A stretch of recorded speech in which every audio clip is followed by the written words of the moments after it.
Well, hi, folks. I hope everybody can hear me. Maybe a couple people. I can see a few people on the screen. You can hear me. Okay, good. All right.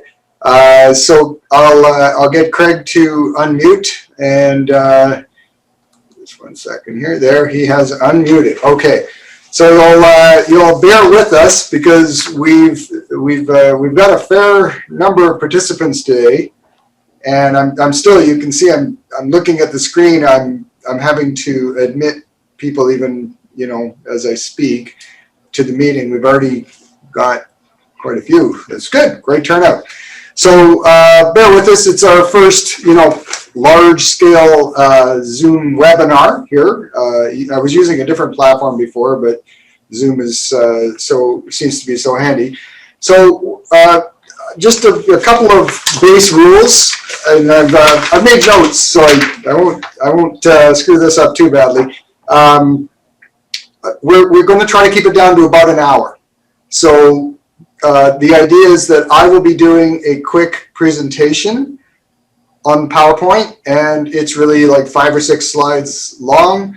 I'm just going to give you some basics. A lot of people, I would assume, read the blog. And for those people who are readers of the blog, you might be familiar with my take, and I should say our take, because this is something that, you know, Craig and I have just, you know, positioned our portfolios as such.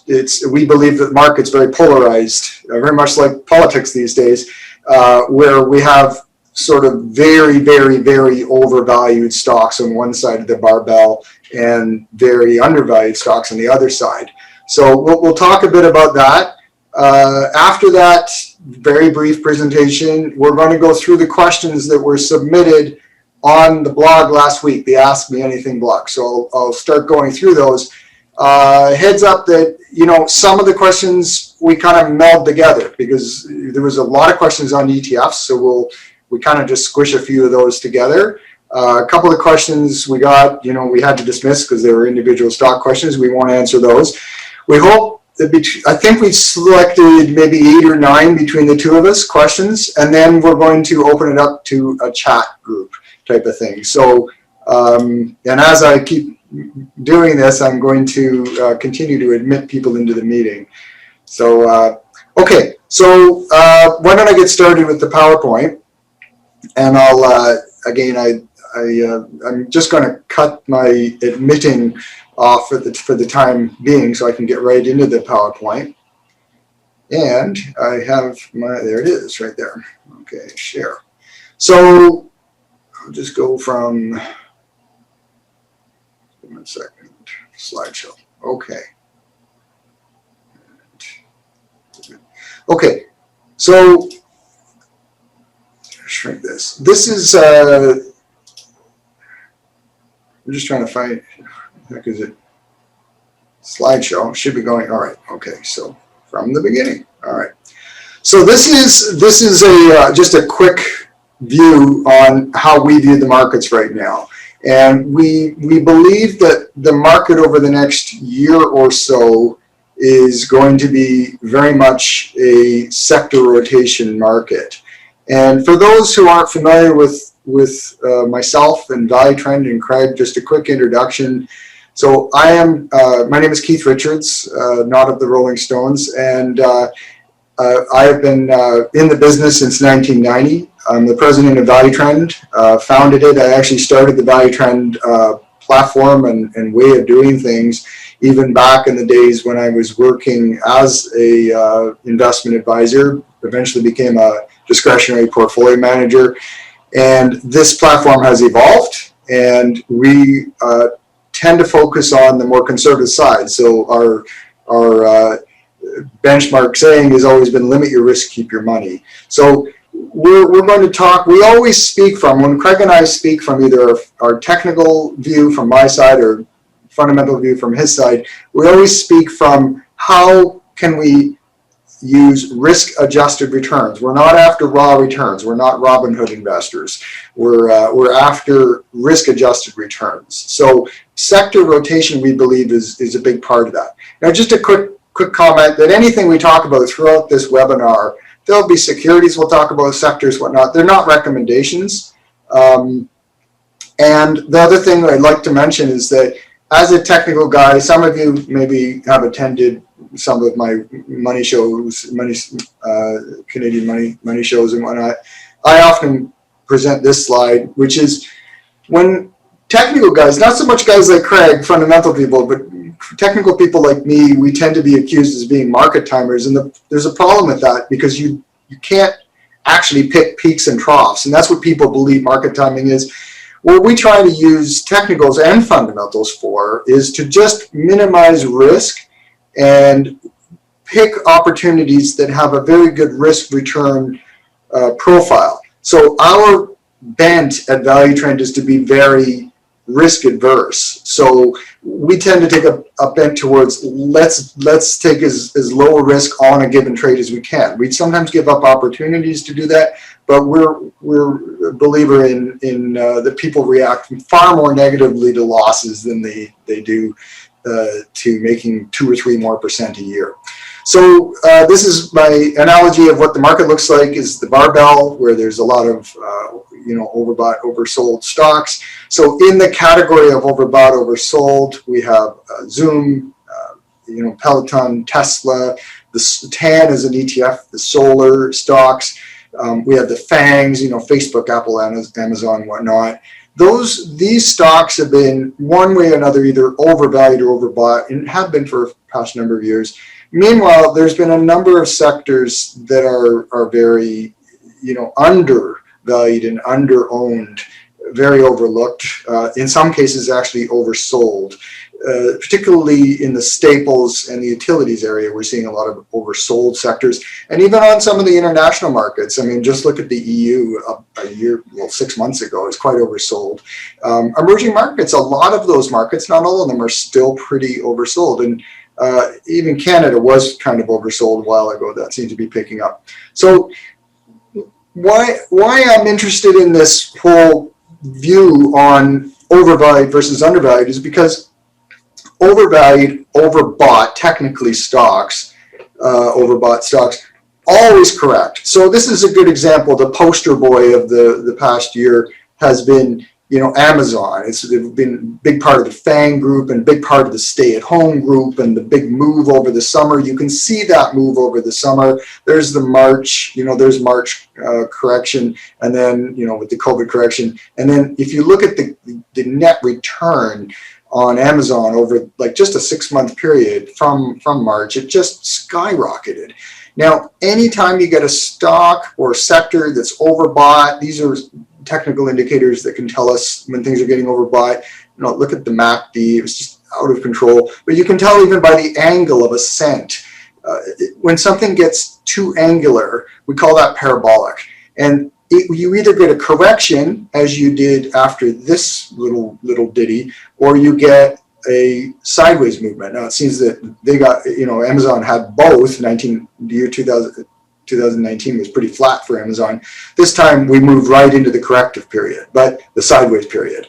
But one way or the other, parabolic moves always correct. So if we go back to that list, Zoom, Peloton, Tesla is my favorite whipping boy. These are all off the charts, and they all need to correct. And they all obviously will. This is the solar panel, solar energy ETF, TAN on the US. And, it's 115% over the 200-day moving average. If you read my blog, you know that I look at anything like 15% over the 200-day as overbought technically. Well, this guy is like 115%. So these things correct, and you can see it's been overbought for a while. Things can stay in parabolic moves. You'll see RSI and whatnot will stay overbought for a while, but all these things eventually end. There's the MACD again, just crazy. So that's the one side of the barbell. The other side of the barbell are things like the utilities, the telecoms, the staples. This is BCE, which we own. I disclose that we own this personally, professionally.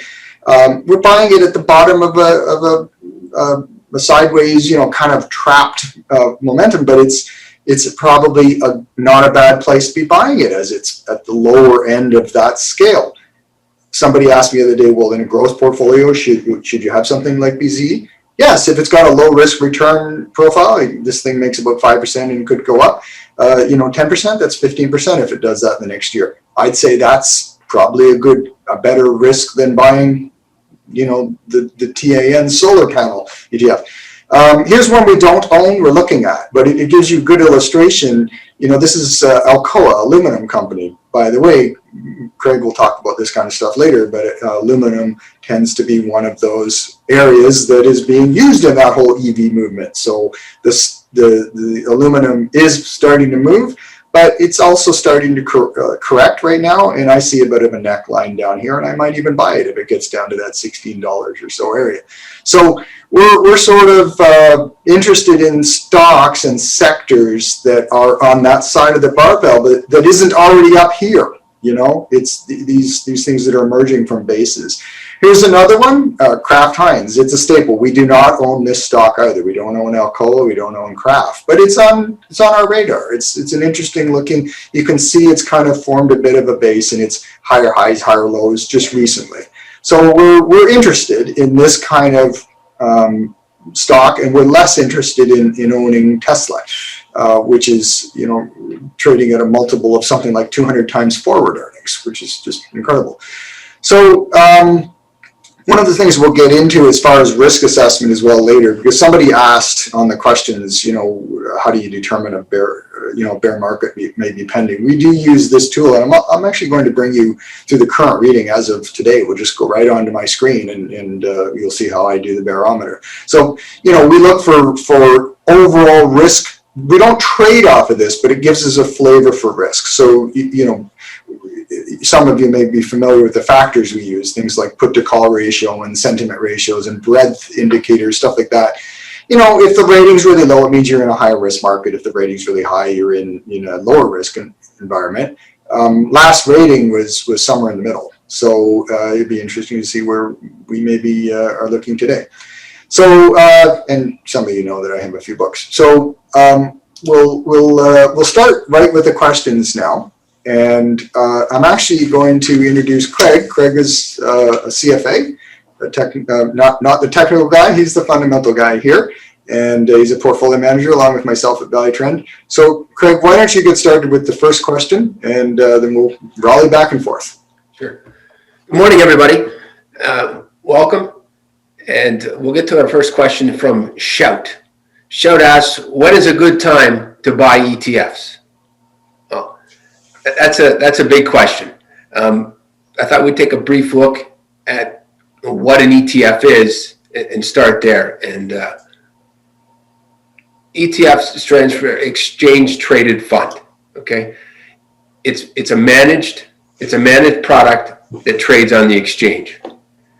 If you want exposure to a certain asset class, you know, whether it's the S&P 500, whether it's junk bonds, you're paying a manager to buy you a basket of those securities.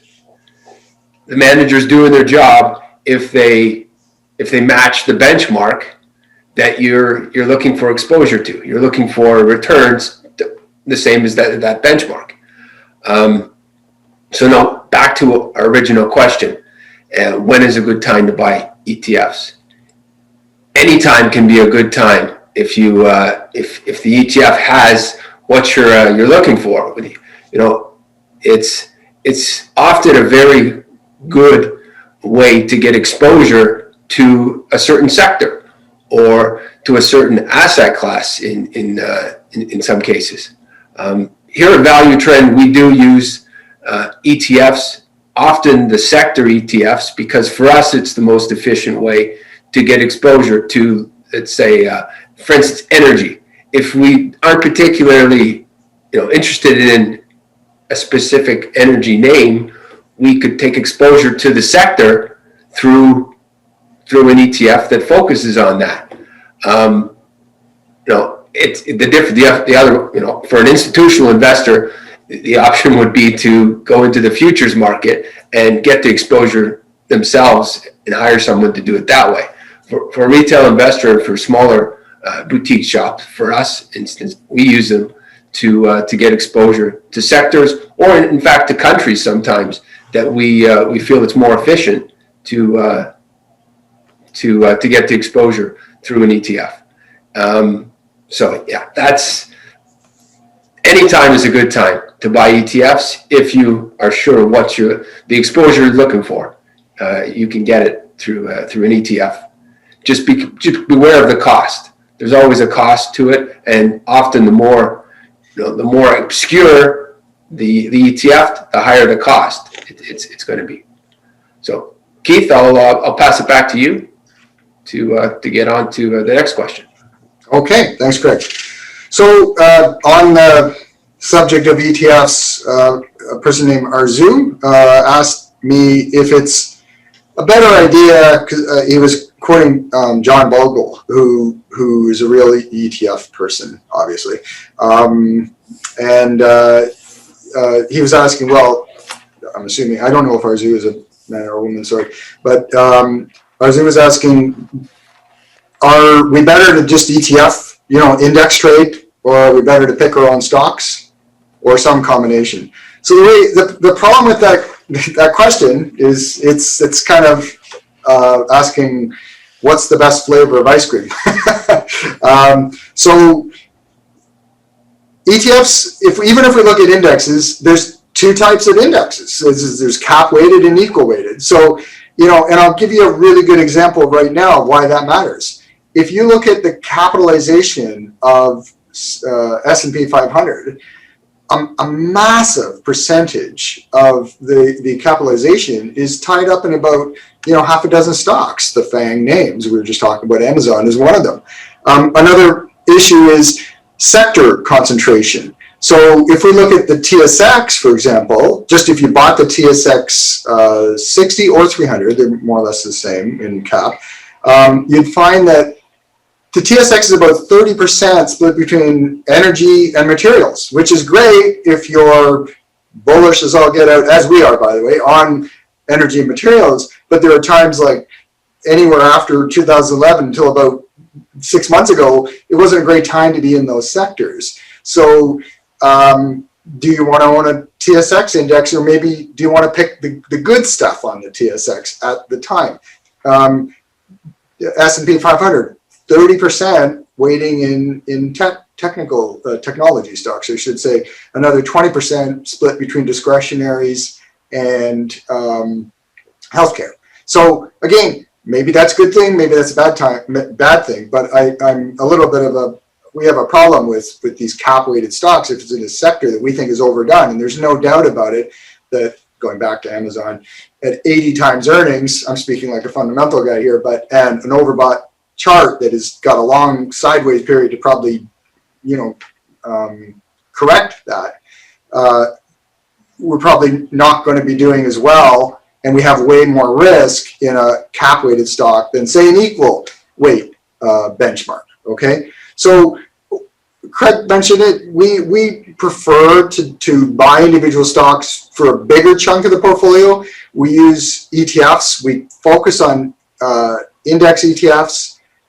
Or country ETFs. Like we will sometimes buy, say, an emerging markets ETF because we can't go out and buy 30 pink sheet stocks or 30 international stocks on another exchange and monitor them technically and fundamentally the way we'd like to. So we say, okay, well, Brazil, they make copper, we like copper, let's buy Brazil. That's the kind of strategy we'll use, but we don't tend to do a lot of blanket indexing. Recently, we did buy the TSX ETF. Why? Because we are bullish on commodities, and it's commodity heavy, like I just mentioned, but it's very rare and it's a small piece of our portfolio. We prefer, instead, we've got a bunch of, for example, oil stocks, metal stocks, stuff like that. So that's our view on, there's no real direction I'd direct this person, but I would say definitely consider the fact that there's certain sectors that are overweight in certain indexes, and you should be aware of that. And second question, I'm going to just rip through this one. Somebody asked me about what our view on oil is. I just wrote a very extensive blog on Monday on oil that I'd ask you to refer to that. I also did a video just yesterday. I think it's posted as of this morning, and I added a lot more charts to our outlook on oil. Craig and I are pretty bullish on oil. Having said that, we never go 40% of our portfolio in one sector, but we are a little overweight than normal. We're about 10% oil in our equity platform, which is unusual for us because we usually don't get too concentrated in any sector. But we are pretty bullish with about a 1-year horizon. Somebody said, what is the next, this person, Dave, asked, what's the outlook in the next few months? It's got a good setup. It could pop in the next few months. I view, as explained on the blog, is a bit longer than the next 2 or 3 months. But seasonally, there's an argument to be made that the next 2 months in particular, February and March, tend to be very good for oil. Seasonals don't always work, but the chart setup isn't bad. So we are bullish for oil, whether it's a 2-month play or a 12-month play, but we're pretty convinced that oil will probably get very close to $60 a barrel, which if you own the producers could be a very, there's some leverage behind that because of profitability. So it could be a very good thing. So Craig, I'll pass it back to you and you can hit the next question. Great. Our next question comes from Richard. He asks, in this environment of low rates, where where often people are suggesting it's going to be for a long time, would you consider the ETF ZPay as part of an income portfolio? Well, just a background, ZPay is from the BMO suite of ETFs, and it's a strategy that you want to buy it if you expect volatility. They take advantage, it's more beneficial in a time of volatility because the premiums that they're getting on their options are higher. So a quick synopsis of the strategy is that they take about 1/3 of the portfolio and invest it in large cap US names, and then the rest of the portfolio is in T-bills or US treasuries. Okay, that portion of the portfolio that's invested in equities, they write options on that portion of the portfolio. So those premiums and the dividends are the income that you're getting on the portfolio. And in this environment, they're suggesting you get around 5%. Well, the risk here is that you've got equity now into what you're suggesting is an income portfolio. Of course, you're stretching for it, but it changes the makeup of an income portfolio when you all of a sudden add equity to it. Let's be honest here. So we look back in the last year. It was only since inception about a year. So it was launched on January the 15th. So we can see what happened to this portfolio during the March meltdown of 2020, and it fell 12%. So, yes, that was, we may not expect that again right away, but the reality was you have friction in the market, and this portfolio still participated like an equity portfolio or a portfolio with equity exposure. So you've got to be aware of that if you're going to put something like this in your portfolio, to know that it has that possibility. But for a contained market that's isn't a huge fluctuations, then yes, this return is going to it can be a part of your portfolio. I just wouldn't want anybody to get the false expectation that this is now a experience. It's going to show the same parameters as income or a bond in your portfolio. It's not. It really is equity, and it should be only a portion of your portfolio, a diversified portfolio, if you're comfortable with that. But comfortable knowing that there is equity and in the portfolio now. All right, Keith, back to you. Okay. All right. Well, I can bang through the next question quickly, and then we've got a little bit more of a topical question after that. So I'm just going to share my screen for a second. We're going to talk about, like marijuana. So I had to. So just got to find my screen where I put my stock charts, and there it is. Okay. So Here we go. So this is just, I have a list. You can see I track our income on our equity platforms and our aggressive platforms and all that stuff. And we'll also be getting into this barometer in a few minutes, but I'm just going to go here and I'm just going to pull up a couple of the marijuana charts. And it was Lau who asked this question. I'm going to look at the US, the big US marijuana. There's a bunch of them out there, but there's kind of a couple of them are traded a little bit more than others. So I'd like to look at the more liquid ones. So what we're looking at here, I'm just going to, is a nice, this is a pretty nice formation actually, where we have a bottom formation that looks like a double bottom and a bit of a neckline right there and a breakout. So this is all very bullish. And the upside, target that I would suggest would be in the old support level up here, which would be in the low 20s and possibly back to the old highs, which would be in the low 30s. But, there's a pretty good chance if I were to, I'm just going to go to a default thing that you'll see on my blog a lot, which is where I put the technical indicators on this chart. So now you can see this is money flow momentum, which looks good. It's crossed over the zero line, but take a look at this. This is stochastics, and it tells us that the sector is a bit overbought. You can see that often when stochastics loops down from an overbought position, you'll get a correction. Same with RSI. Now, RSIs are more significant. If you have an overbought signal on RSI, often ends up in a more significant correction. Well, here we are. We have a stochastics that hasn't hooked down yet, but RSI is definitely overbought. So there's a reasonably good chance that we could see the marijuana sector fall from its roughly $20 in this particular ETF's question to, possibly the neckline, if we want to take out this little bit, possibly as low as $18 or $17. So I like the sector. I love this formation. It's a great formation, and a test of that neckline would be very, very bullish. We traded this a while ago. We saw this move off of the bottom here. Actually, we had noticed that it touched that March. When it hit it again, we traded it on coming into the Biden election.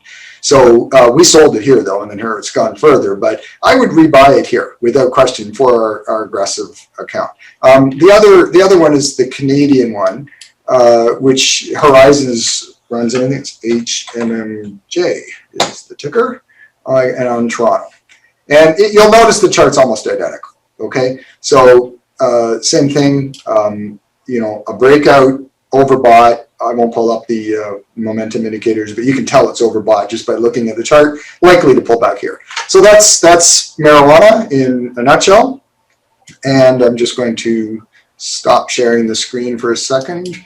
There we go. So I want to just talk about the next question, which is Dawn, and who was asking about the impact of these Reddit groups. So have you guys, maybe some of you have read about all the Reddit stuff, and there's that Wall Street Bets or whatever chat group within Reddit, and they recently have been pushing up things like BlackBerry. They basically go in and attack the shorts. And I won't go into details. They have this, Reddit started as a bunch of kind of amateur option people. They're all very highly speculative investors. But I guess a bunch of them grouped together and they decided to start messing with the short positions. And, it's kind of been a battle between the hedge fund managers and the Reddit speculators. But the question really was, I do a lot of sentiment work. I'm actually writing a book on contrarian trading as we speak. One of the questions is parts of the system that I use is smart money, dumb money. And smart money, dumb money is there's a few different ways of calculating it, but I tend to use a semi-trader's version, which is what they do is they take ETF flow, small trader flow, including option flow, as well as a number of other factors, small odd lots, less than 100 shares. That's considered all retail money, small investor, and then they pit it against large institutions. So they also look, by the way, in the dumb money side at ETFs and mutual funds. Now, then they look at institutions. What is Canada Pension Plan doing? What is Teachers Pension Plan? What is Warren Buffett's group and the large commercial hedgers that say Barrick Gold, are they hedging gold? What are they doing? So they pit those two groups and they say, these guys are smart, Warren Buffett's smart, Joe Schmo at home is dumb. That's effectively the concept. And if one group is too optimistic and the other one's too pessimistic, you get signals. So the question was, do the Reddit groups affect the smart money, dumb money thing? Because the Reddit group is obviously amateur investors who are speculating. It does, absolutely. But remember, the formula for sentiment traders version of smart dumb is just got one section of these small option traders, okay, and small traders. The larger components include other factors like commercial hedgers and stuff like that. So to answer your question, Don, yes, Reddit affects it. By the way, I'm just going to share a screen for a second. You might find this interesting. So this is how the Reddit, whatever they're called again, Wall Street Bets group, affected the retail sector. Everybody knows about GameStop. It's this company that sells used video games. Like, there's a model for you anyways, so of course they were being shorted because everything's on the internet. But they were included in the retail sector. So if you looked at the capitalized weighted, and we talked about this a while ago, RTH, I believe, is the ticker. Yeah. So this is the retail ETF. All right. So if you look at what happened, the retail ETF went kind of bananas recently, and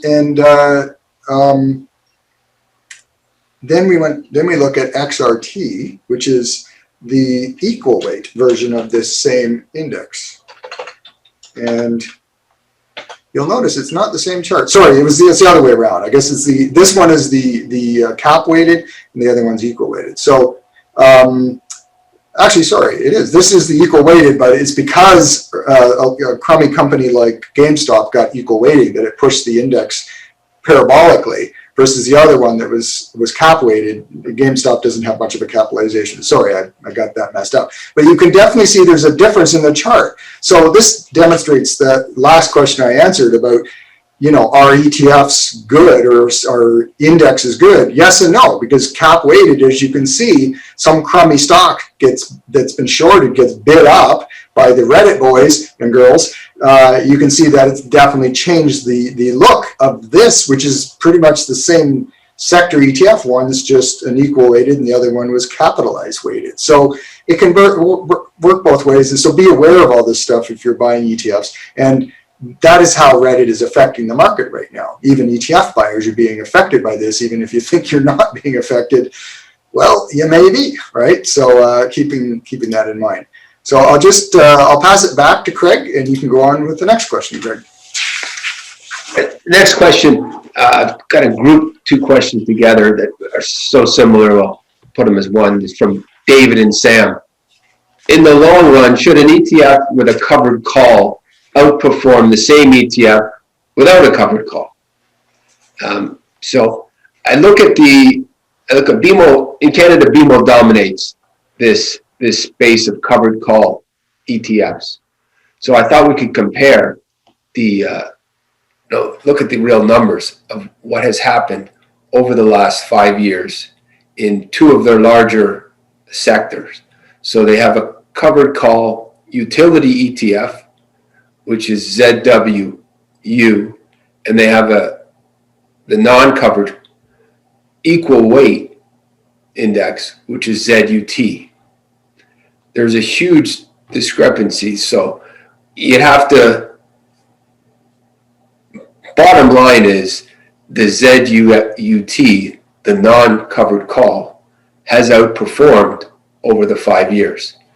Now, this one's a little, we're going to look at the bank ETF as well, but the utility, we'll see that the covered call is utility slash telco slash pipelines. So its makeup is quite a bit different than the actual ZUT itself. Which Craig, can I interrupt? Would you like me to do a share screen on a chart for either?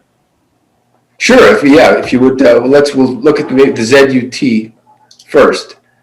Okay. Just, So, 1 second. So this will pull our faces off the screen. So ZUT on Toronto, that's the non-covered call version. right. So we look at this. This one has changed its composition quite a bit over the time, but it's moved now to more being an equal weight of the utilities and renewables that have, Keith touched on it with the solar, but renewables have seen some real capital moves, and that's reflected in the chart of ZUT. But now we look at the covered call, the ZWU, you'll see it doesn't have the same look. That's maybe this is more what you'd expect, right?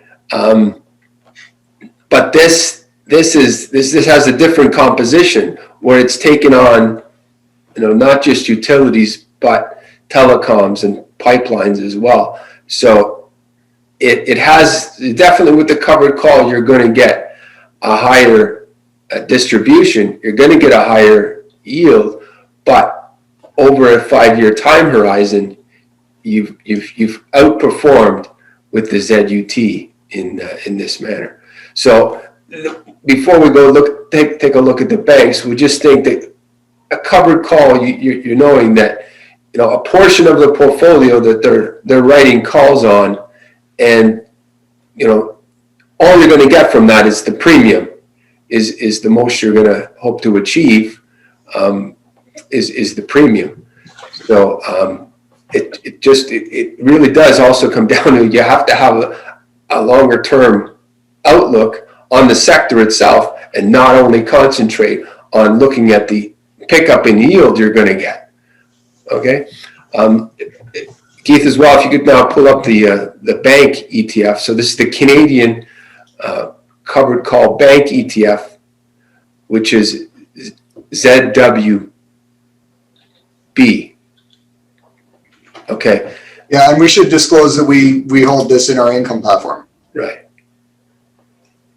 So you see this, the ZWB, again, the same thing you're writing. So it is a more concentrated portfolio, the ZWB, on Canadian banks. So it's only on about six of the big banks, and it has a position in the actual non-covered call position, non-covered call ETF, but it also has individual banks that it writes the covered calls on. So the return over 5 years is a lot closer, but the actual non-covered call still is outperformed over the 5-year time horizon. So now if we pull up a chart of the ZEB,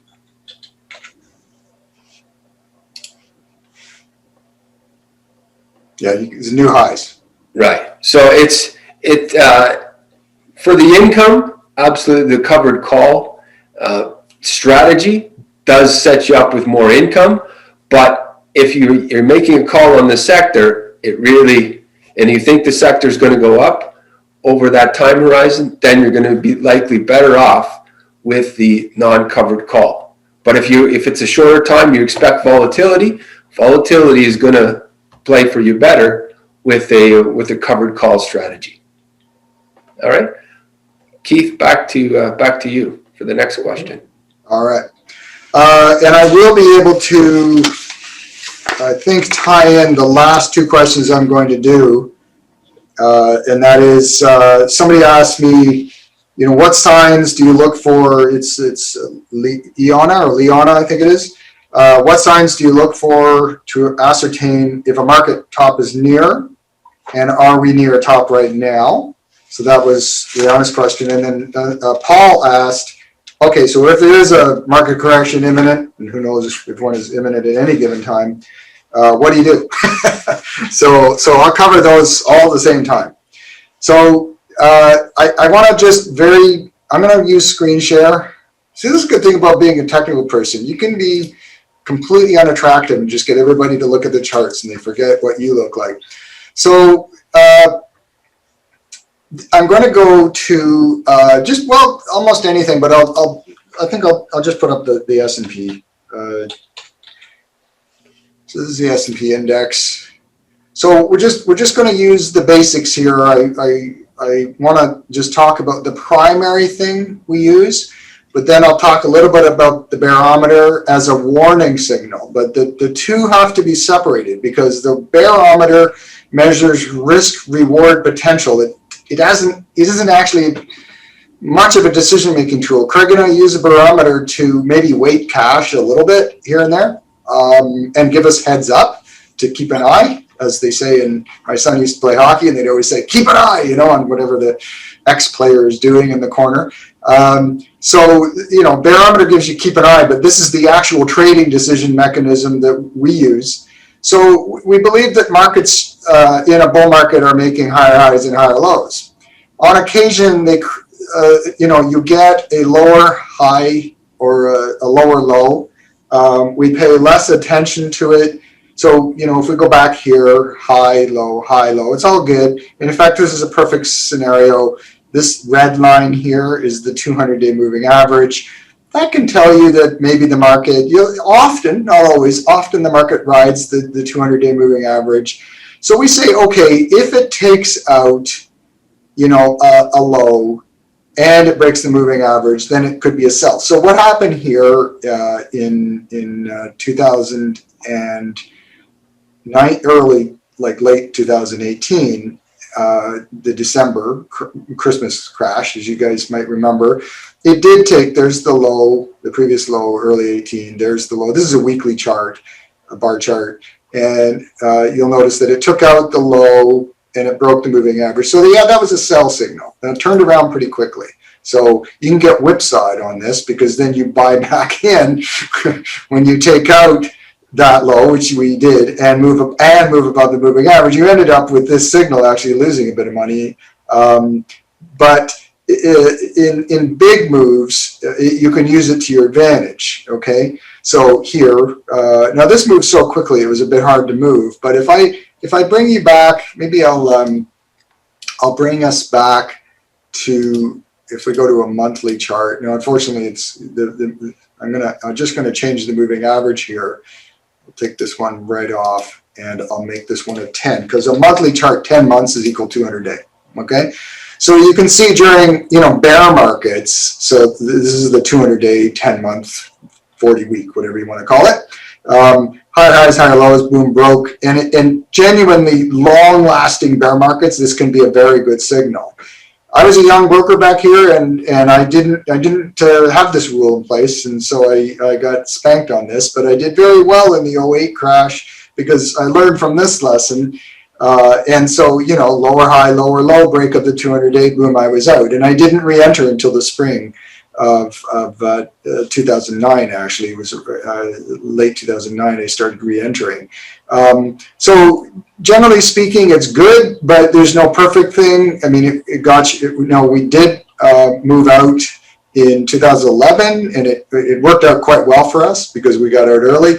But how do you know? The barometer gives me some extra input, and we'll go on the potential for the extent of the move. Okay, so that's what I want to touch on next. This is the actual trigger mechanism, but our barometer, which I'm just going to go back here, because I have to sort of, go back to my dashboard, and then I'm going to roll down the screen and hit the barometer. And I want to show you some of the indicators that we will look at, which can tell us ahead of time just how serious this is, and why I use a point system. But so this is the advanced decline line, and I'll quickly go over these. We won't go in detail. I'll be posting the results of my barometer in a few days. But this is the S&P 500. This is the advanced decline line. They're moving together. So that's a positive. Okay. This is the higher highs, higher low thing we were just talking about. So this is a breadth indicator. This is the Dow Transports, which is the black line, and the industrials, which is the Dow Industrial Average most people are used to. They should be moving together. You can see the black line is moving down much more aggressively than the red line, so that's a little bit of a danger signal. So that'll probably give it a -1. Just going to get rid of this. This here is the put to call ratio. And this is very, as you can see, it's very whippy, but it can tell you, especially if there's a cluster, where there's an awful lot of excitement, you know, complacency on the market. People are buying way more calls than they are buying puts. Puts are bought as protection for your portfolio. Well, nobody thinks they need to protect their portfolio because after all, the markets only go up, don't they? So, you know, you can see that the ratio is right now around 0.75, which was right on my black line here of being too complacent, okay? So right now I would say, okay, that's a risk signal, all right? Because people are not buying as many puts as they should be, if, you know, with a reasonable amount of fear. This is new highs versus new lows. It's right in the middle. It's not too overbought or oversold. However, when we go to the next breadth momentum indicator, this is the number of stocks over the 200-day moving average. You could say it's pretty high right now, and that's a sign of complacency. Too many stocks are doing too well. You usually need a certain amount of fear. You want a certain amount of breadth. You want people to participate. Now you can see, interesting, the amount of stocks over the 50-day moving average, which is a quicker indicator, is already rolling over. So that told us that, you know, and that's probably why we've seen some volatility this week. So it gave me an advanced signal on that, which is, by the way, why Craig and I moved to 10% cash in the equity platform. We were at 12%, but then yesterday we bought some 2% position in a staple, which is one of the sectors I mentioned at the beginning of the webinar. So we liked the value of the staples. We found one that was near the bottom of a trend trading channel, so we bought. But this is another thing we look at, which is the VIX. People have maybe heard of this. This is another options indicator. It's right now at 37. That's the top line here. And when it gets into that area, it tends to be a positive reading, because it means just the past few days people have become fairly fearful. So that would actually give it a positive rating. So you can see there's some conflict here. There was a couple of them that were negative, a couple of them that were positive. I'll do the full compilation on probably next week, and please go to the blog at ValueTrend.ca and you'll see the result. I have a feeling it's going to be still in the middle, like it was last month. In other words, risk and reward are roughly equal. That's just my first take on what I'm looking at today, and therefore, if risk and reward are equal, you hold a bit of, you know, there is some risk, so we're holding a bit of cash, but it's not a run for the hills situation, okay? So the other question that it was Paul had, which is, what do you do if you actually do get an outright sell signal? Okay, so I'll go back to share screen. And one of the things you can do, beyond selling, using the break below the moving average, lower low, and all that stuff, and using the barometer to maybe raise some cash. But the other thing we can do is we can try to offset our portfolio. I don't believe in speculating on a bear market, because that's a mug's game. But let's say you are, you know, 90% exposed, and you don't want to sell your shares in Microsoft. We own Microsoft, for example.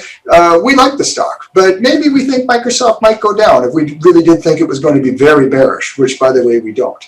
We think that we're only holding 10% because we think there's going to be a small correction. We seem to be getting that now. Maybe it'll be another 2%, 3%, whatever, but it's probably not going to be enough to trade on.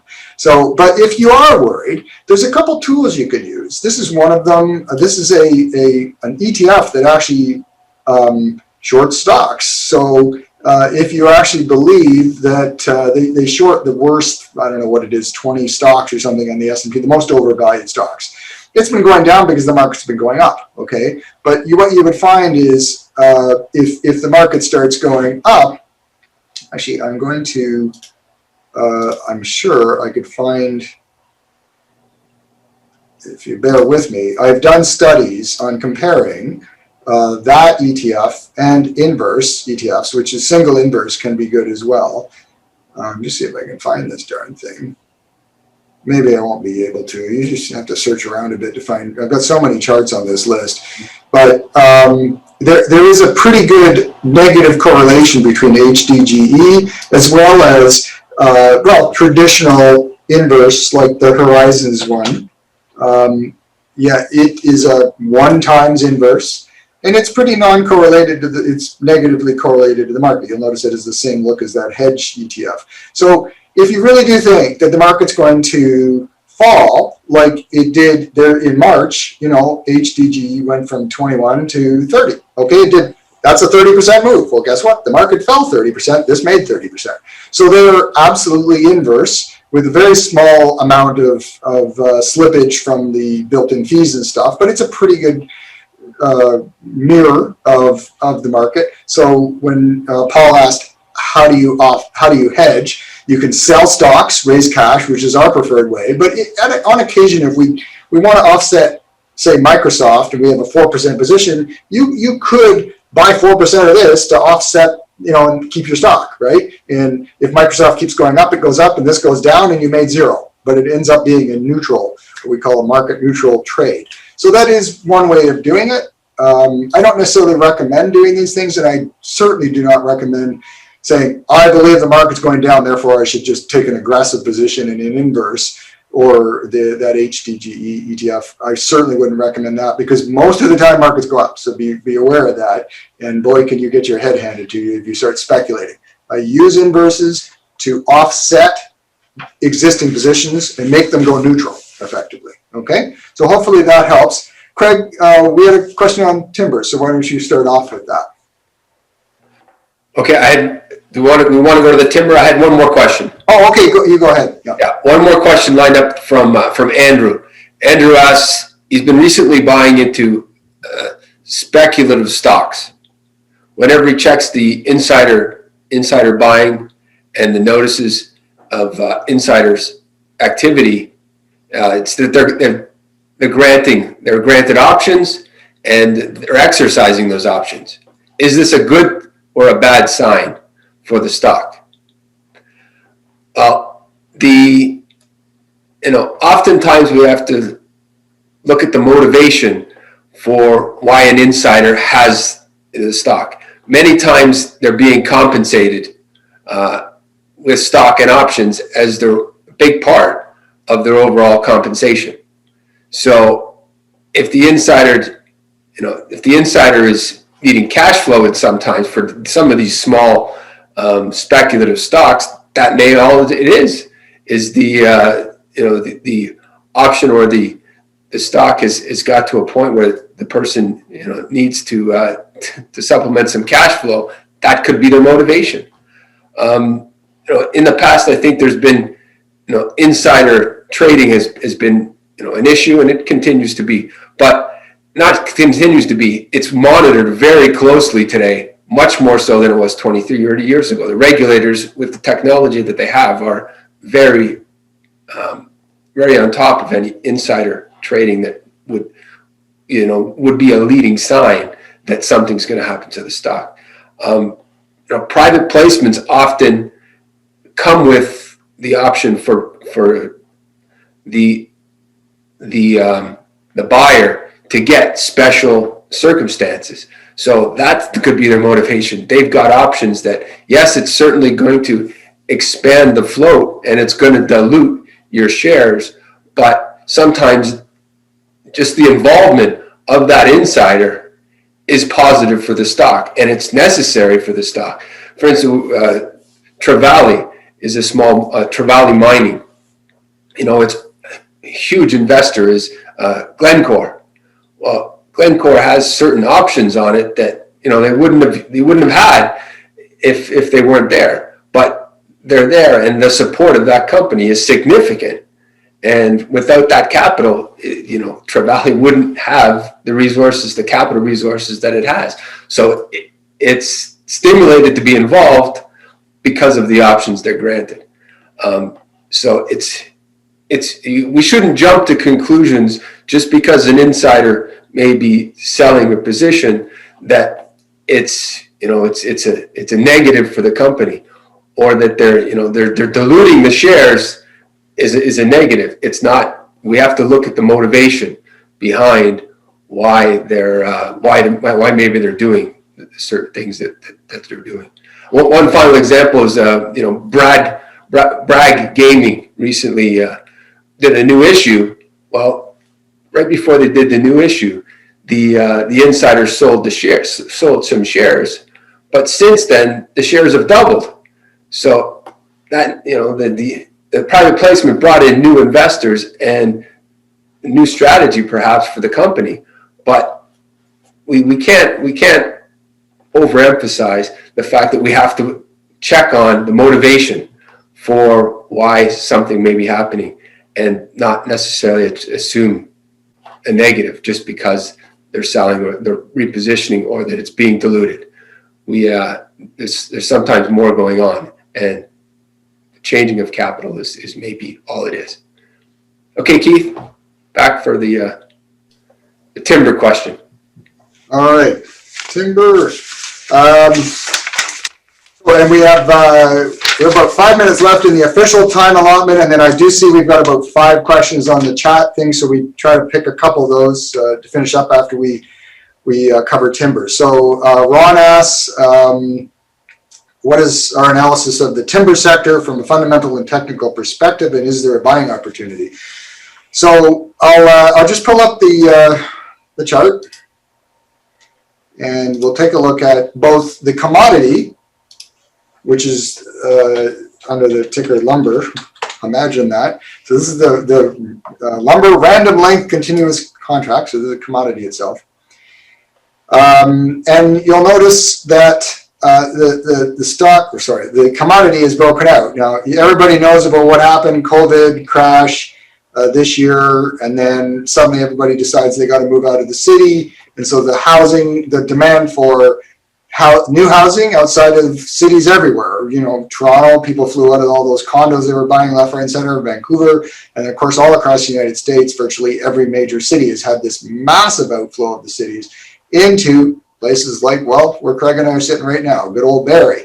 And people want to own their own home because they don't have to work at the office anymore. I was just reading this morning that apparently 50% of all office workers will likely, even after the whole COVID thing ends, will likely continue working at home. That's bad news for anybody that owns a REIT, for example, that has commercial office space, not so much commercial industrial space, but office space.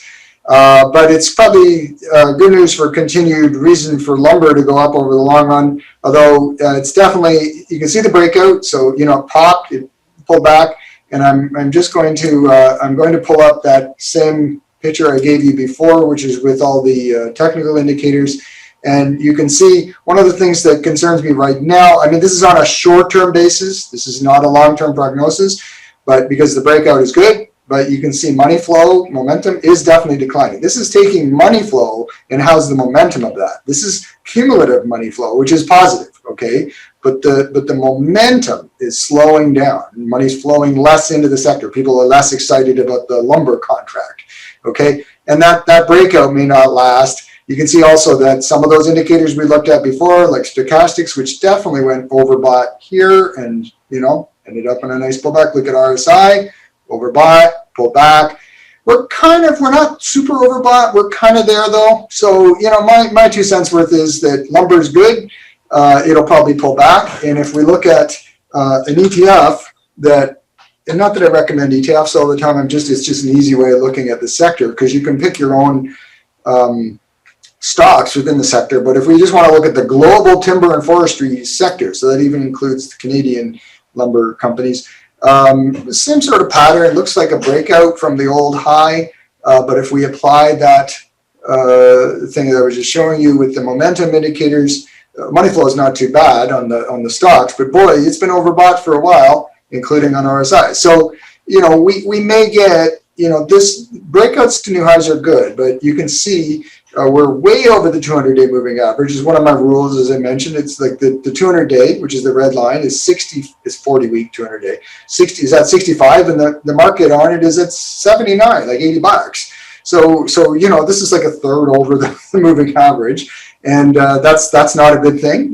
These usually correct when you get big spaces like that. You usually get this was a big space and it corrected. Okay, this is the big space to the lower end, so it corrected up. So typically when you get a big jump, it's going to correct. My view would be that because the momentum stuff is overbought, you'll get a pullback into the maybe mid 70s, 75, 76, some 77, something like that. Just a few bucks, maybe 5%. Okay, but that might give us enough of a reason to be interested in lumber stocks. I'd probably, though not buy the index, I'd probably be looking for the individual players because, like, commodities can be funny. Sometimes they're good, sometimes they're bad. Some of the companies, indexes can own both. So Craig, why don't I pass over to you to give your fundamental 2 cents worth? Yeah, as Keith was saying, and one of the biggest factors to lumber stocks is the price of the commodity. And as the housing market has took off in North America, and that is expected to continue. Forecasts are suggesting that houses through 21 are going to continue to be in short supply. So the builders are looking to build as much as they can, even with this higher priced commodity.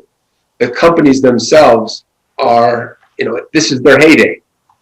As many other commodities, they have times where they have to run very tightly and they lose money. This is not going to be one of those times.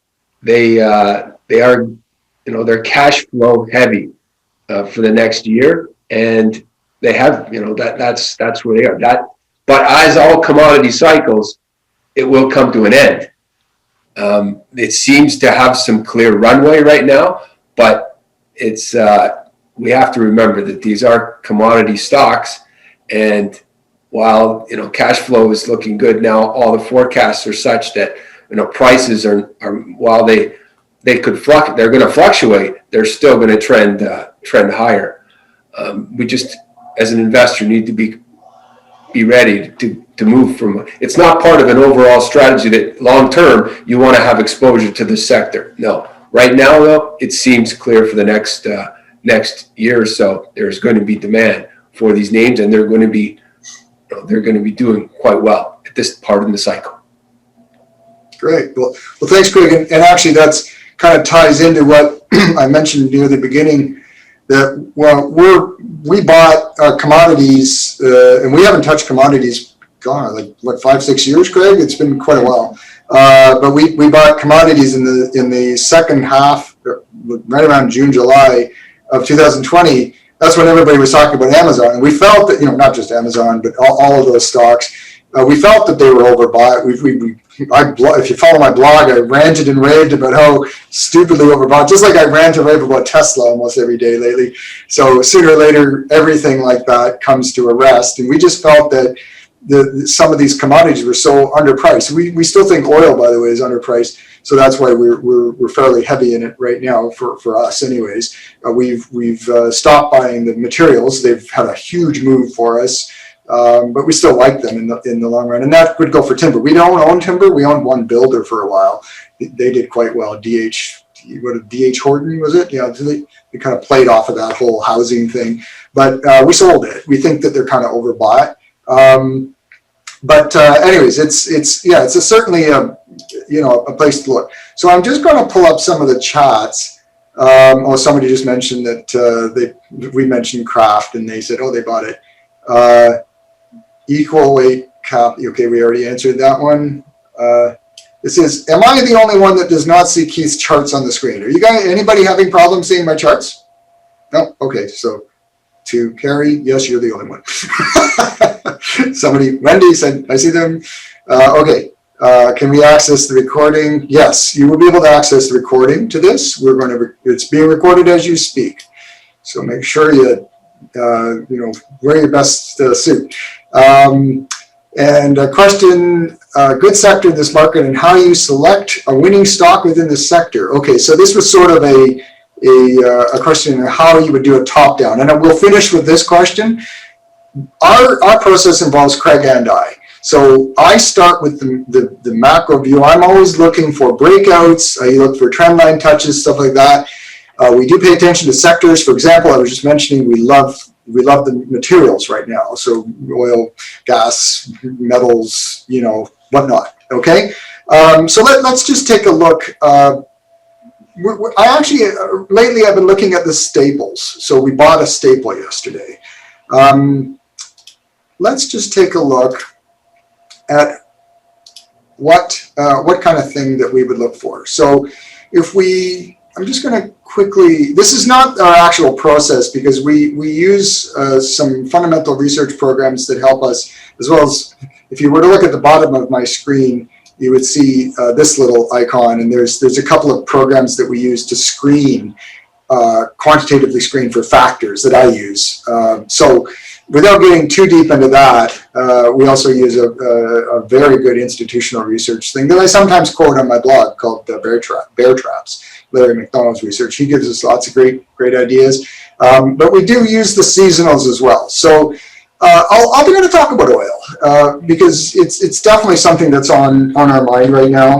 There are fundamental reasons and there's technical reasons. I'll let Craig do the fundamental reasons, but I'm just going to dig up the chart. So seasonally, and again, I encourage you to watch the video from the other day. I talked about the seasonals for oil. This is WTI. You can see form to base broke out. So that's the kind of thing I like to see is bottom, neckline, break, okay? Target, first target here, which is roughly where it's landing. And that's why it's kind of struggling at 52. If there's reason, and we think there's fundamental reason for it to break through, we could see 60s to 65. And you'll notice on any of my blogs, I've been saying, hey, I think there's 60 to 65 potential on oil. But that's not an overnight thing. So when the other person asked, well, what do you think of in the next 2 months? Seasonally, actually, it's pretty good in the next couple months. But this right here is the Canadian iShares Energy Index, but it is a global energy index, I believe, so it would include some foreign stocks. But you can see this chart is actually kind of setting up a little bit better than the oil chart itself because oil's moved hard. It's settling back. There's your neckline, somewhere around $5.75, $6, and it's settling in. It popped back right up to 650, but it's pulled back, and that's really good. You want to see a neckline test because then when it launches again, and seasonally it should launch between March and April, okay? So when it launches, the first target on this ETF, this is just an ETF. No, we own individual stocks. We don't own this ETF. But would be around 750. And then it could get, if we're really lucky, $9. So those aren't predictions, but those are potential if this launches. Fundamentally, we think there's reason for the launch. It's got its challenges, but Craig, why don't you go over some of the reasons? And we've been discussing this a lot on the blog and between us. So do you want to just touch briefly on why we think the producers might launch? Sure. First, there's definitely there's been consolidation. There's likely to continue to be consolidation in the space. There's been so much capital flowing out of it in North America that the drilling has been a small fraction of what it was, 2-3 years ago. So that reduction in supply has really been driven by a number of factors, but in essence, the supply has gone down, and demand is certainly reduced as well. As we all know, we're all sitting in front of a computer screen, but the expectation would be that when things start moving again, they can't just turn the taps back on and all of a sudden that supply is going to catch back up. That's one dynamic. Certainly, the dynamic in the Middle East, that's another element to it that adds to the OPEC has apparently been following their output restrictions, and the more that continues, that's less supply on the market as well. So it's that dynamic that we think, as often happens with commodities, they go too far one way and then they have to swing back the other way. We're no longer at negative prices for oil, but we do think that there's more, and that's the downside. We think there's a potential to go higher here to get back to somewhere, a level that can be sustained for a lot longer term. Okay. Well, thanks, Greg. And actually, I'd encourage you again. I wrote a blog on Monday, and then I did a video yesterday, which is, I think, live today.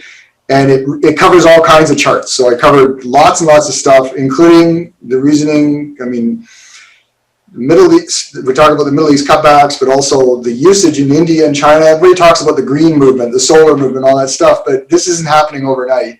Meanwhile, reopening, if you really believe this vaccine is real and is going to reopen the economy in the next year, remember the market looks forward. It's not what's happening today, it's forward. So if you really believe in the reopening, people start driving, people start and using oils. That's just a fact of life. We're not all driving EVs and we don't all have solar panels on our roofs just yet. So that will be a transition that's going to be slow. Meanwhile, at the same time, across the lake, there's India and China, which they have no interest in the environment. And it's the truth, they've done zero changes in their structures. So they are using this stuff. And whether we like it or not, that's a consumer, and it's a growing consumer. They're the two largest, fastest growing developing markets in the world, and their usage is growing exponentially. So these are reasons why we think the market has discounted the potential for oil, and the chart tells me something's setting up. There's a potential. There's always a potential to lose money, but there's something setting up. So that's just one example. I didn't want to harp on oil today. This is not the oil seminar, but that's just a very recent in my head example when the lady asked, you know, how do we go through a process? So we do seasonals. We use institutional research to get ideas. We use seasonals to get ideas. Then I have a quant system to get ideas. I screen, looking for things like we just saw, base, bottoms, or on a trend line, a touch of the trend line, okay? The one we saw yesterday was a touch of a trend line, wasn't a base. So we look for a technical signal. I give them to Craig. Craig looks at it to see if the company's for real, if there's a real catalyst, and he either rejects it or accepts it. I would say 90% of the time, Craig, you reject my ideas, but that's okay. I'm used to being rejected. I am married. So, anyways, you know, man speaks in the forest and woman's not there. Is he still wrong? That's the old question. So I'm used to being wrong enough, and Craig informs me I am quite often.